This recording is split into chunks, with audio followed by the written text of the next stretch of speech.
नमस्कार, आप देख रहे हैं सीएनबीसी आवाज और हम चर्चा कर रहे हैं कि मीडिया पर इतना गुस्सा क्यों। क्या मीडिया बिका हुआ है? मीडिया हमारी पार्टी के खिलाफ प्रोपेगेंडा फैला रहा है? मीडिया को हमारे खिलाफ खबरें देने के लिए पैसे मिले हैं? नेताओं की तरफ से ऐसे बयान तो हम लगातार सुनते रहते हैं। अब देश के गृह मंत्री सुशील कुमार शिंदे चाहते हैं कि कांग्रेस की आलोचना वाली खबरें चलाने के लिए इलेक्ट्रॉनिक मीडिया को कुशल देना चाहिए। जब इस बयान की तीखी आलोचना सामने आई तो शिंदे साहब ने यह सफाई दी है कि उनका मतलब सोशल मीडिया से था। आज हम अपने इस खास शो में यही चर्चा करना चाहते हैं कि मीडिया के प्रति सभी रंग के नेता इतने असहिष्णु क्यों हो गए हैं।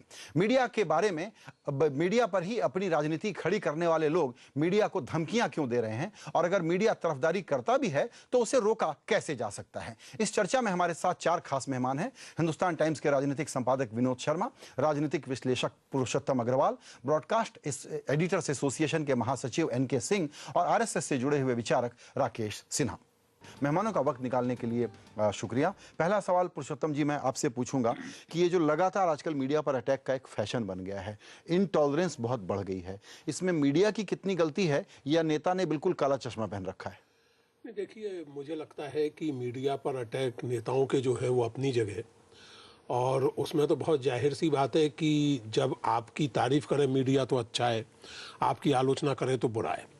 और कवरेज की जहाँ तक बात है तो अरविंद केजरीवाल के बारे में आपने बिल्कुल ठीक कहा, और मैं समझता हूँ कि मैं तो मीडिया से नहीं हूँ, लेकिन मैं मीडिया का संकट समझता हूँ कि अगर एक ही दिन में नरेंद्र मोदी, राहुल गांधी और अरविंद केजरीवाल की रैली हो तो जाहिर है कि कोई भी सेंसिबल संपादक सबसे कम समय अरविंद केजरीवाल को देगा। जो उनको सबसे कम समय नहीं देगा उस पर मुझे संदेह होगा फ्रैंकली। लेकिन मीडिया से जो शिकायतें हैं संजय जी, वो केवल नेताओं की नहीं है, मीडिया से शिकायतें मेरे जैसे एक नागरिक की भी हैं। मुझे मिसाल के तौर पर खास करके इलेक्ट्रॉनिक मीडिया को लेकर के ये दिक्कत है कि बहुत सारे चैनल्स सुविधाएं और सुरक्षाएं पाना चाहते हैं न्यूज़ चैनल की, लेकिन व्यवहार करते हैं एंटरटेनमेंट चैनल जैसा। दूसरी समस्या जो मीडिया ट्रायल्स की जो समस्या है, मीडिया ट्रायल्स जिस तरह से होते हैं, मीडिया में चीज़ों को, व्यक्तियों को जिस तरह टारगेट किया जाता है, कहना मैं ये चाहता हूं कि मीडिया में भी एक तरह के आत्म अनुसंधान की, आत्मालोचना की जरूरत है। कुछ वर्ष पहले की घटना है, सेंट्रल दिल्ली में एक स्कूल टीचर को भीड़ ने लगभग मार डाला था, क्योंकि वो कुछ इस तरह का स्टिंग किया गया कि वो लड़कियां सप्लाई करती है। क्या हुआ मैं सचमुच नहीं जानता कि उस रिपोर्टर या उस चैनल के खिलाफ मीडिया के अपने संगठनों ने या सरकार ने क्या कार्रवाई। ये आपने बड़ी दूसरी बात भी, दूसरा उदाहरण भी दे दूं।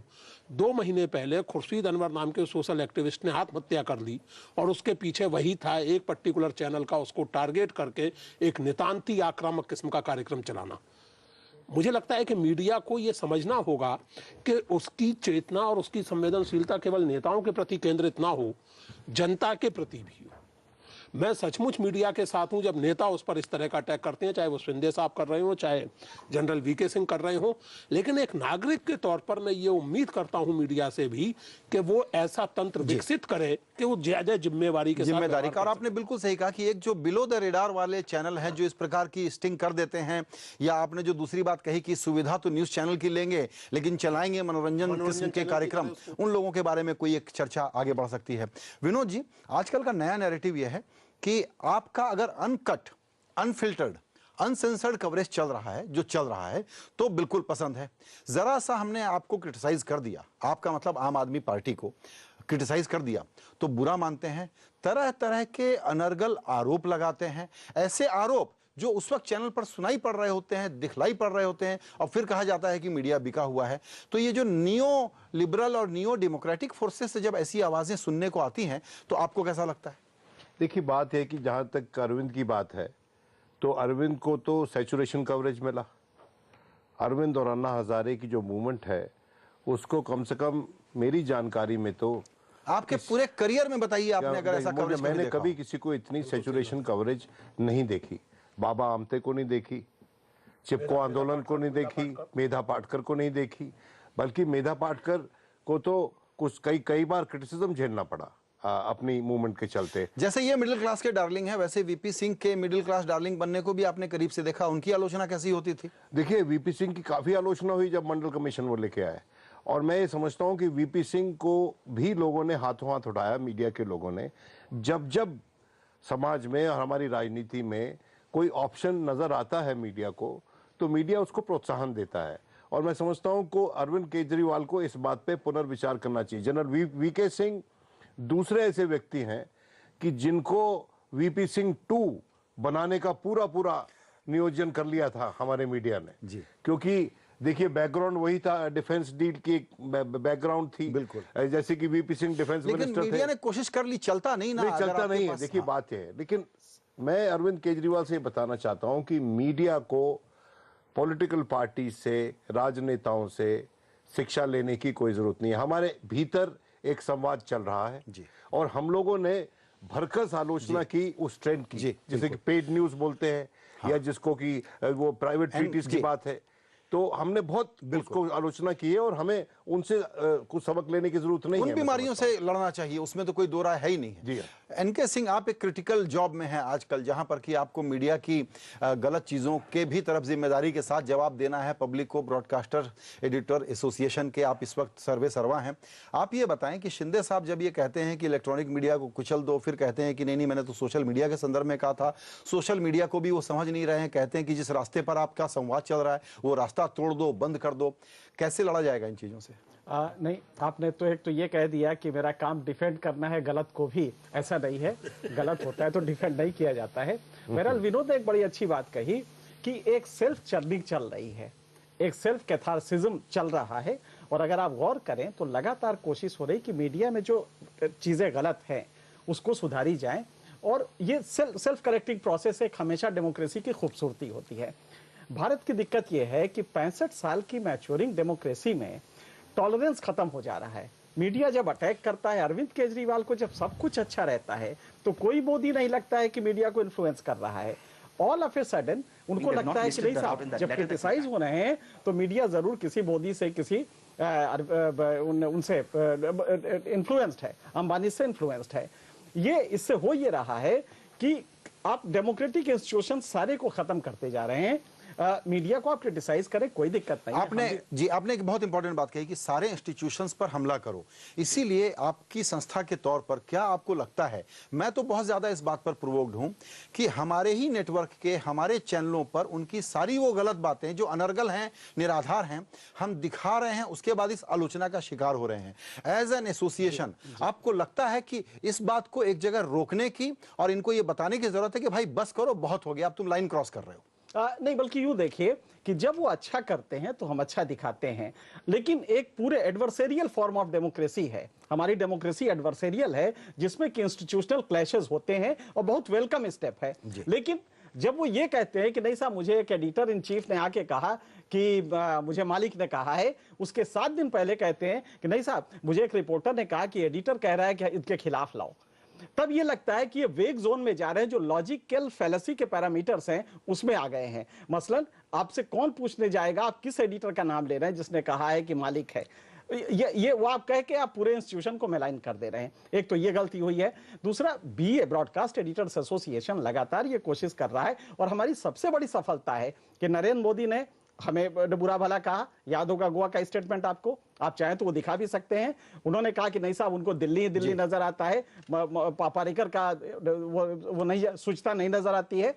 उसके बाद अरविंद केजरीवाल कह रहे हैं, राहुल गांधी कांग्रेस ने कहा, और आज तो हद हो गई जब गृह मंत्री केंद्र का ये कह रहा है कि उसके पास आईबी है। आप जरा कल्पेबिलिटी के दोनों डायमेंशन देखिए, उसके पास आईबी है और वो सारी चीजें जानता है। यहाँ पे 2 चीजें हैं, गृह मंत्री अगर चीजें जानता है, कुछ गलत हुई तो अभी तक राष्ट्र राज्य के हित में नहीं आईबी का इस्तेमाल सत्तारूढ़ दल की सूचना के लिए। एग्जैक्टली, ये सबसे फाइनर पॉइंट है कि देश का गृह मंत्री, एक 65 साल की डेमोक्रेसी में गृह मंत्री अगर कहे कि मेरे पास आईबी है, जानते हो मुझे सब मालूम है, तो सब मालूम है तो इसका मतलब तुमने कार्रवाई नहीं की, और अगर नहीं की है तो इंतजार कर रहे हो कि जब तुम्हारी बुराई हो तब जाके लगाम करो। हाँ, कि डराओ धमकाओ और डील कर लो। ये आइए हम चलते हैं, जो राजनीतिक विश्लेषक राकेश सिन्हा भी हमारे साथ हैं। आपसे मेरा सवाल ये होगा कि भले शिंदे जी हों या बीजेपी हों के नेता हों या अरविंद केजरीवाल जी हों, सारे के सारे लोग इनटॉलरेंट हो गए हैं मीडिया की इस बढ़ती हुई ओपननेस के कारण। उनको क्रिटिसिज्म डाइजेस्ट नहीं होता। आपकी क्या राय है? देखिए, मैं 2 बातें कहना चाहता हूँ। एक तो मीडिया विमर्श चलता रहा है, आज नहीं पहले भी चला है, और मीडिया विमर्श चलना चाहिए। मीडिया की अच्छाइयाँ बुराइयाँ इस पर बात होनी चाहिए।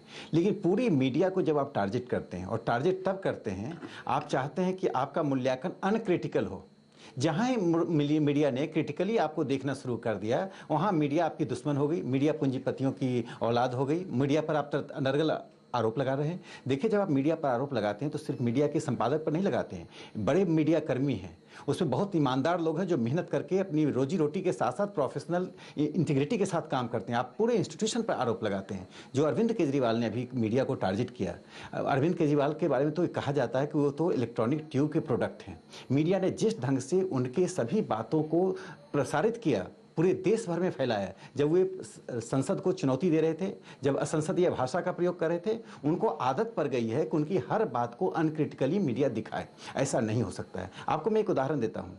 नरेंद्र मोदी गुजरात से हैं। नरेंद्र मोदी के बारे में आप असहमत हो सकते हैं, सहमत हो सकते हैं, उनकी प्रशंसक हो सकते हैं, उनके आलोचक हो सकते हैं, लेकिन जितनी आलोचना उस व्यक्ति की हुई है, जिन शब्दों में हुई है, भर्त्सना हुई है, एक स्वर से हुई है, लेकिन उस व्यक्ति ने कभी भी मीडिया को, गुजरात में मीडिया आपको मालूम है कि मीडिया डिवाइडेड है, कुछ कांग्रेस का समर्थन करते हैं, कुछ कांग्रेस का विरोध करते हैं, कुछ भारतीय जनता पार्टी का समर्थन करते हैं। लेकिन आप एक उदाहरण बता दीजिए कि गुजरात में नरेंद्र मोदी का विरोध करने वाले, भारतीय जनता पार्टी का विरोध करने वाले किसी मीडिया कर्मी के साथ कोई ऐसा दुर्व्यवहार हुआ हो, सरकार ने दबाव डाला हो, उन्हें नौकरी से हटवाया गया हो मालिक पर दबाव डालकर। देखिए, लोकतंत्र में आलोचना को स्वीकार करना चाहिए। और अरविंद केजरीवाल वस्तुतः लोकतंत्र को अपने ढंग से परिभाषित करना चाहते हैं।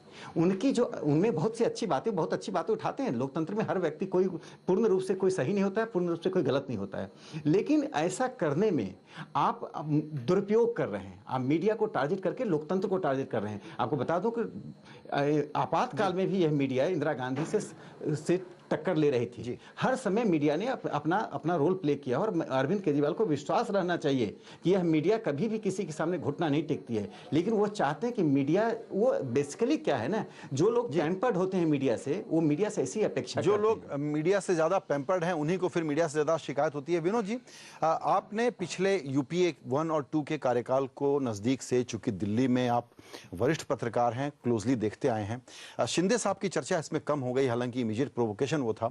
आपको लगता है कि कांग्रेस पार्टी कितना भी प्रिटेंड करे, लेकिन उसको भी ये सीरियस टेंडेंसी है, कभी पोलाइट एडवाइजरी के जरिए, कभी पर्सनल फोन कॉल के जरिए, कभी ऐसे बयानों के जरिए मीडिया को कंटेन करना या अपने पक्ष में करना, ये कोशिश कांग्रेस पार्टी की रहती है और ये बूमरैंग करती है। देखिए, मेरी बात सुनिए, हर पॉलिटिकल पार्टी ये करती है, कांग्रेस भी निश्चित तौर पे करती है। और ये जो गृह मंत्री का बयान था, ये बिल्कुल मैं समझता हूँ निराधार बयान था। और उन्होंने आज, अच्छी बात है कि आज माफी मांगी और कहा कि वो नहीं, उनका मतलब निशाना जो था इलेक्ट्रॉनिक मीडिया पे नहीं था। हम उनकी बात को मान लेते हैं, लेकिन उनको भी इस बात को मानना चाहिए कि भारत का जो मीडिया है वो इतनी कॉन्ट्रडिक्टरी सर्कमस्टेंसेस में एक टाइट रोप वॉक करता है। कोशिश रहती है कि ज्यादा से ज्यादा ऑब्जेक्टिव कवरेज हो, हर पॉइंट ऑफ व्यू को हम अपने अखबारों में, अपने चैनल में रिफ्लेक्ट करें। लेकिन कभी कभी ऐसा हो जाता है, और ये इसके कई कारण हैं। क्योंकि देखिए, मीडिया आज के दिन उसका एक कमर्शियल डायमेंशन भी है, और उसको वो भी जनता को देना है जहां पर जनता की डिमांड है कि हमको ये ज्यादा देखना है या कम देखना है। लेकिन फिर भी मैं समझता हूं संतुलन की जरूरत है। हमारे उपराष्ट्रपति ने एक बात कही थी एक सेमिनार में कुछ 1-1.5 साल पहले, कि हमारी जो स्टेट है उसके जो 4 पिलर हैं, उसमें एक पिलर जो है वो डंके की चोट पे कहता है कि हम प्रॉफिटियरिंग करते हैं, मुनाफा करते हैं, खाते हैं, और वो है मीडिया। तो इसलिए मीडिया पे दायित्व ज्यादा बनता है कि वो निष्पक्ष रहे जहां तक संभव है, और वो लोगों तक वो बात पहुंचाए जो उनको एम्पावर करे। बिल्कुल, आपने बहुत बड़ा सवाल उठाया कि चौखंभा जो है, चौथा खंभा है, अगर वो वायबल ही नहीं है तो कौन से देश हित को वो प्रोटेक्ट कर पाएगा? उसको मुनाफा तो लेना पड़ेगा ना जिंदा रहने के लिए। बिल्कुल। लेकिन मैं समझता हूँ जरूरत से ज्यादा भी मुनाफे की तरफ नहीं जाना चाहिए। बिल्कुल नहीं जाना चाहिए। और कई बार ऐसी टेंडेंसी नजर अभी तो जो हालत है विनोद जी, मैं आपको बताता हूँ, ब्रॉडकास्टर्स यूनियन के अध्यक्ष बैठे हुए हैं। मैं खुद फोन करता हूँ। विनोद जी, अभी मुझे एकदम आदेश है कि ब्रेक लेना पड़ेगा। ब्रेक के बाद आप अपनी बात जरूर पूरी करिएगा। छोटा सा ब्रेक, और ब्रेक के बाद हम अपने 4 वरिष्ठ विशेषज्ञों से इस चर्चा को एक कंक्लूजन पे ले जाना चाहेंगे कि मीडिया बैशिंग जो नेताओं की तरफ से हो रही है, उससे आम लोगों को, दर्शकों को किस तरह से सावधान रहने की जरूरत है। छोटा सा ब्रेक।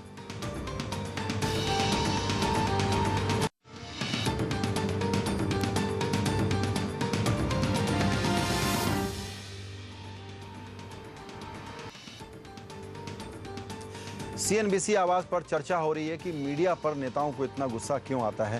पुरुषोत्तम जी, अभी विनोद जी अपनी बात पूरी करें उसके पहले सवाल राकेश जी ने एक बात कही है और वो प्रोवोकेशन अच्छा है चर्चा को आगे बढ़ाने के लिए। वो ये है कि नरेंद्र मोदी की इतनी आलोचना होती है लेकिन कांग्रेस और बीजेपी के बीच में गुजरात के अखबार और चैनल बाकायदा बटे हुए हैं, क्लियर कट हैं, और जो मोदी विरोधी हैं वो पता है कि कौन कौन है, नाम लेने की जरूरत नहीं है, और उनके खिलाफ कोई ऐसा वहां अटैक हो गया हो ये देखा नहीं गया है। तो मोदी की बदनामी ज्यादा है जबकि जो लिबरल टाइप्स हैं वो ज्यादा बड़े इंटॉलरेंट है, ये सवाल है। नहीं, देखिए ऐसा है कि अब ये मामला थोड़ा फिर व्यापक परिप्रेक्ष्य की मांग करता है। मुझे नहीं पता गुजरात की स्थिति के बारे में आप जानते होंगे और श्री राकेश सिन्हा जानते होंगे, लेकिन ये सच्चाई है कि मोदी जी के राज में औपचारिक रूप से चीज़ें करने की ज़रूरत नहीं पड़ती है। अनौपचारिक रूप से ऐसा इंतजाम हो जाता है कि आमिर खान की फिल्में रिलीज नहीं हो पाती हैं और इसी तरह से कुछ और करने की ज़रूरत नहीं पड़ती है। प्रकाशक जो हैं अपने आप किताबें वापस ले लेते हैं और पल्प कर देते हैं। इसलिए मोदी जी के क्रेडेंशियल्स को तो मानना मेरे लिए मुश्किल है। मोदी जी और संघ परिवार का जो पूरा एटीट्यूड है ओपिनियन के प्रति और अभिव्यक्ति की स्वतंत्रता के प्रति। लेकिन जो बात चल रही थी मैं उसमें एक बात जोड़ना चाहता हूँ। हम लोग सुशील कुमार शिंदे के उस वक्तव्य को जो उन्होंने बाद में मॉडिफाई किया अपनी बात को, बल्कि कह सकते हैं मोडिफाई भी किया, कि मेरी मुराद जो है वो इलेक्ट्रॉनिक मीडिया से नहीं थी बल्कि सोशल मीडिया से थी। अगर ऐसा है तो ये और भी खतरनाक स्थिति है। इलेक्ट्रॉनिक मीडिया हो, सोशल मीडिया हो, दोनों पर इर्रिस्पॉन्सिबल बिहेवियर करने वाले लोग मौजूद हैं। खुर्शीद अनवर की आत्महत्या में सोशल मीडिया पर मौजूद इर्रिस्पॉन्सिबल लोगों का भी योगदान था, ये बिल्कुल सही है। लेकिन सवाल ये है कि अगर केंद्रीय गृह मंत्री इस तरह बात करता है तो आप किस तरह का कंट्रोल, किस तरह का रेगुलेशन लाना चाहते हैं, और वो रेगुलेशन आप अपनी पार्टी के हित में, अपनी सरकार के हित में लाना चाहते हैं या समाज में वास्तव में डेमोक्रेटिक नॉर्म्स बने रहें और मर्यादा बनी रहे इसके हित में लाना चाहते हैं। इसीलिए आप सब लोग यहाँ मीडिया के हैं, मुझे और राकेश को छोड़ के, मैं सचमुच आप लोगों से ये निवेदन करना चाहता हूँ कि मीडिया को इस मामले में बहुत गहरा आत्मचिंतन करना चाहिए और कुछ ना कुछ मैकेनिज्म, कुछ ना कुछ नॉर्म्स, चाहे वो पीयर प्रेशर हो, चाहे वो कोई फॉर्मलाइज्ड अरेंजमेंट हो, हाइपर कंपटीशन में हल्केपन की तरफ बढ़ने के बजाय गहराई की तरफ, टीआरपी के इस कंपटीशन में हम उन डेमोक्रेटिक, देखिए हिंदुस्तान जैसे देश में एक बात तो ये कि मीडिया का बहुत पॉजिटिव रोल है, ये मानना होगा। मैं साफ तौर से ये मानता हूं, सारी आलोचनाओं के बावजूद प्रिंट से लेकर के इलेक्ट्रॉनिक मीडिया तक ने हिंदुस्तान के लोकतंत्र को मजबूत करने में पिछले 65 साल में बहुत महत्वपूर्ण भूमिका निभाई है। दूसरी ओर हिंदुस्तान की जनता के मन में मीडिया के प्रति बहुत गहरा सम्मान है। ये दोनों बातें सच है, मैं नेताओं की बात नहीं करता, और इसलिए ये संतुलन बना रहे, इसमें मीडिया की अपनी एक सेल्फ रेगुलेशन बहुत जरूरी है, ये बात सही है। लेकिन सेल्फ रेगुलेशन के बजाय सरकारों का मन करता है कि इसको रेगुलेट करने की कोशिश की जाए। राकेश जी, आपने पुरुषोत्तम जी की बात सुनी कि विचारों को जहां तक नियमित या नियंत्रित करने का सवाल है उसमें बीजेपी का भी ट्रैक रिकॉर्ड कोई बहुत अच्छा नहीं है। आप रिएक्ट करना चाहेंगे इस पे? देखिए, पुरुषोत्तम जी ने संघ परिवार पर परंपरागत ढंग से आक्रमण किया है। आप इतिहास देख लीजिए कि संघ परिवार का भारतीय जनता पार्टी का जहां भी शासन, मध्य प्रदेश में शासन है, गुजरात में शासन है, कहीं पर भी किसी भी राज्य में किसी भी मीडिया मैन के साथ अनौपचारिक रूप से क्या होता है, ये तो सब्जेक्टिव आरोप है, आप किसी के बारे में कुछ भी बोल दें। मैं अपनी बात पूरी कर दूं। देखिए, लेकिन लालू जी के राज में, नीतीश जी के राज में मीडिया के साथ क्या हुआ? नवभारत टाइम्स के ऑफिस जलाए गए, मीडिया कर्मियों पर आक्रमण हुआ। आप गुजरात में एक भी मीडिया कर्मी का कोई कंप्लेन आ जाए? मैं कई इलेक्ट्रॉनिक मीडिया के पत्रकारों को जानता हूं जो कि आज नहीं, आज तो मोदी जी प्रधानमंत्री के उम्मीदवार हैं, जब मोदी जी पूरी तरह से कास्टिगेटेड थे, पूरी तरह से आलोचना के शिकार थे, तब वो अहमदाबाद से जब रिपोर्टिंग करते थे, इतनी उनकी उत्तेजनात्मक रिपोर्टिंग होती थी, कहीं किसी संघ परिवार के व्यक्ति इनको छुआ नहीं है। तीस्ता सेतलवाद उसी गुजरात में घूम घूम कर एक एक पुलिस स्टेशन से जाकर वो इकट्ठा करती रही, एफआईआर इकट्ठा करती रही, किसी ने तीस्ता सेतलवाद को रोका नहीं। देखिए मेरी बात सुन लीजिए, आप वेस्ट बंगाल में सीपीएम की सरकार थी, क्या मीडिया कर्मियों के साथ हुआ? आप उसकी चर्चा क्यों नहीं करते हैं? नहीं, निंदा, देखिए निंदा दोनों को एक तराजू पर मत रखिए। मैं एक अंतिम बात कह दूं। देखिए, मीडिया की जहां तक बात है, मुझे एक ही चीज लगता है कि जो परंपरागत ढंग से इसमें इन्वेस्टर तो तब भी रहे, बिरला का इन्वेस्टमेंट रहा है, बाकी बड़े बड़े बिजनेस हाउसेस का इन्वेस्टर रहा है, लेकिन जो संपादकीय स्वायत्तता और संप्रभुता है वो बनी रहनी चाहिए। और जब वह बनी रहती है तो समस्या नहीं उठती है। मुझे लगता है कि आज मीडिया में जो विचारणीय प्रश्न है, जो उसके इन्वेस्टर्स भी हैं, जो इसके मीडिया कर्मी भी हैं, और मुझे लगता है कि मीडिया कर्मी प्रायः अपनी स्वायत्तता बना कर रखते हैं। विनोद शर्मा जी मीडिया से हैं, कोई कह दे कि किसी एनके सिंह से यहाँ पर बिल्कुल इस पर एक कमेंट लेना चाहिए। माना कि कॉरपोरेट इन्वेस्टमेंट आ रहा है मीडिया में, लेकिन जो मुख्य धारा के मीडिया है, देखिए दिक्कत क्या, हम लोग आजकल घालमेल कर रहे हैं। आजकल दूध वालों के चैनल, ठेकेदारों के चैनल, बिल्डर वालों के चैनल चल रहे हैं, और उनके कुछ होने से, कुछ घटनाएं होने से कहीं कहीं चर्चाएं डिस्टॉर्ट हो जाती हैं। लेकिन जो मुख्य धारा के चैनल हैं, जो मुख्य धारा के संपादक हैं, क्या उनकी स्वायत्तता पर अगर बिजनेस इंटरेस्ट है उस ग्रुप में या उस कंपनी में, उसके बावजूद आपने डाइल्यूट होते हुए देखा है क्या? नहीं, कतई नहीं होता है। देखिए जी, जो भाई शेयर साइज मीडिया आज बिल्कुल न्यूट्रल हो गया है। इसकी वजह देखिए बड़ी सिंपल सी है, ये कैपिटल इंटेंसिव इंडस्ट्री है। अभी इन्होंने कह दिया कि बिरला की इंडस्ट्री, अरे बिरला नहीं लगाएंगे तो हम थोड़ी लगा सकते हैं। बिल्कुल, इतना कैपिटल इंटेंसिव है। और डेमोक्रेसी में आप किससे कहेंगे, गवर्नमेंट लगाएगी? और ये बताना बड़ा जरूरी है कि ये बहुत मुनाफे का धंधा नहीं है, नहीं है, लॉस का है। और किसी बड़े बिजनेसमैन को अपनी औकात बढ़ाने के लिए अब किसी मीडिया की जरूरत नहीं है। और अगर आप मीडिया ये समझते हैं कि मीडिया कॉर्पोरेट घरानों की चेरी हो गई है, तो फैक्ट ये है कि सोशल मीडिया भी है, एक पावरफुल एम्पायर सोशल मीडिया का है, और वो सोशल मीडिया किसी के कंट्रोल में नहीं है। प्रिंट है, इलेक्ट्रॉनिक है, 500-400 चैनल न्यूज के अगर हों तो कौन अंबानी उसको खरीद सकता, कोई भी कैसे खरीद सकता है? इसलिए एक तो ये फैलेसियस स्टेटमेंट है कि नहीं साहब वो मीडिया तो कारपोरेट घरानों की चेरी है, कारपोरेट घराने ही लगाएंगे। लेकिन जिस दिन उन्होंने अपना इंटरेस्ट सबसर्व करना शुरू किया, उसी दिन वो टीआरपी में नीचे आ क्रेडिबिलिटी नीचे गई, तो वायबिलिटी, और जनता ये देख रही है। इसलिए आप अफोर्ड नहीं कर सकते कि बायस न्यूज देके आप सर्वाइव कर जाए। जनता का इस समय कलेक्टिव लॉजिक पावर बहुत अच्छा हो गया। बिल्कुल, आप सही पॉइंट पर आए हैं विनोद जी। ये जिस पॉइंट पे डिबेट को छोड़ रहे हैं, उसमें आपसे मेरा सवाल ये है कि जो नए किस्म के नेता या पुराने नेता जिनको लगता है कि अपने बड़े नेताओं के सामने नंबर बढ़ाने के लिए कुछ बयानबाजी कर लो, उनको ये बताने की जरूरत है कि भाई आप पब्लिक में डर मत फैलाइए, सिनेसिज्म मत फैलाइए। यहाँ की डेमोक्रेसी और यहाँ का मीडिया बहुत वाइब्रेंट है, इसीलिए मीडिया को लेकर शक सुबह पैदा करना गलत है। देखिए, मैं समझता हूँ कि जिस तरह से लार्जर फ्रेमवर्क, जिस तरह से हर इंस्टीट्यूशन हमारे देश में जवाबदेह है, मीडिया की भी जवाबदेही बनती है।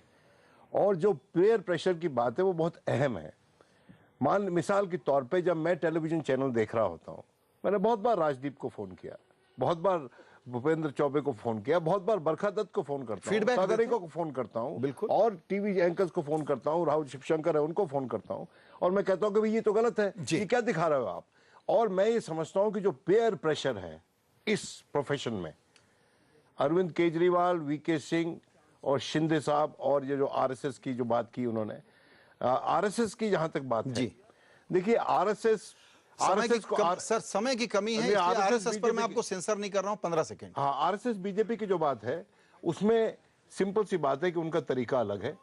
वो क्या करते हैं कि वो अपना लेते हैं पत्रकारों को, और उनको अच्छी उपाधि दिलवाते हैं और टाइम बाउंड प्रमोशन दिलवाते हैं प्रोफेशन में, और वो लोग उनकी वाहवाही करते रहते हैं। तो ये उनको बड़ा फायदा है। उनके बिल्कुल शर्मा जी, आप जो कह रहे हैं मैं उसको कंक्लूड करता हूं कि देखिए, दोस्तियां बहलाना, फुसलाना, क्विड प्रो को करना, ये तो ह्यूमन बिहेवियर का अंग है, और ये सब रंग और सब तरीके की इनफॉर्मल बैन और सभी तरह की, बिल्कुल इनफॉर्मल बैन थ्रू वायलेंट। मूल बात यह है कि नेता को जब अपनी आलोचना बर्दाश्त नहीं होती तो मीडिया को वो सबसे पहले अपना पंचिंग बैग और खलनायक बनाता है। इसीलिए जो नेता सरमाएदारियों पर पनपते हैं और जो नेता सिर्फ टेलीविजन के जरिए अपने आंदोलन करना चाहते हैं, वो ये ना समझें कि उनकी बातों से मीडिया या तो डरेगा या पब्लिक गुमराह होगी। इस महान चर्चा के लिए आप सभी लोगों का, बहुत जानकारी देने के लिए, अच्छी एनालिसिस का बहुत बहुत शुक्रिया आप मेहमानों का। नमस्कार।